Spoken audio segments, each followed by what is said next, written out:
भारत पाकिस्तानात तणावाची स्थिती जागतिक पातळीवर चर्चा घडवल्यास मी चर्चेला जाईन। भारत पाकिस्तान तणावाच्या संदर्भात उदयनराजे भोसले यांची प्रतिक्रिया।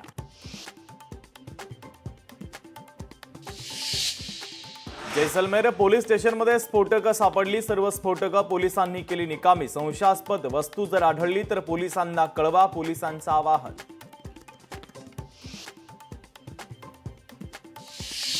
परभणीत पाणी टंचाईची गंभीर समस्या। विविध ठिकाणी टँकरच्या माध्यमातून सध्या पाणी पुरवठा तर विहिरी आटल्यानं परभणीकरांची पाण्यासाठी भटकंती।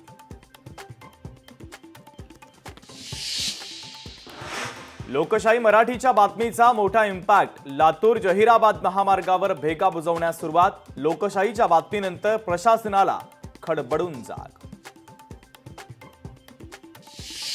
साताऱ्याच्या वाटणमध्ये मुसळधार पाऊस। पावसामुळे भुईमुग पिकाचं मोठं नुकसान होण्याची शक्यता तर कराड चिपळूण रस्त्याचंही काम सुरू असल्यानं नागरिकांना त्रास। नाशिकमध्ये अवकाळी पावसाची हजेरी। 11 मे ते 13 मेच्या दरम्यान पावसाचा अंदाज। पावसानं अनेक ठिकाणी झाडं कोसळली। लातूर जिल्ह्यामध्ये अवकाळी पाऊस। विजांच्या कडकडाटात अवकाळी पावसाची हजेरी। पावसानं आंबा पिकांचं मोठं नुकसान होण्याची शक्यता। पीक कर्ज मिळत नसल्यानं खरीप हंगाम धोक्यात। पीक कर्ज मिळत नसल्यानं शेतकऱ्यांची चिंता वाढली।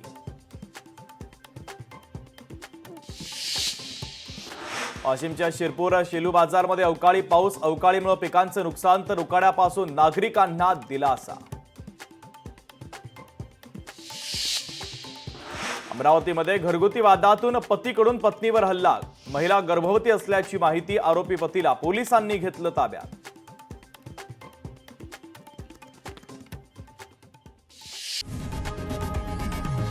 लोकशाही मराठी ऐका, पहा, जागरूक रहा।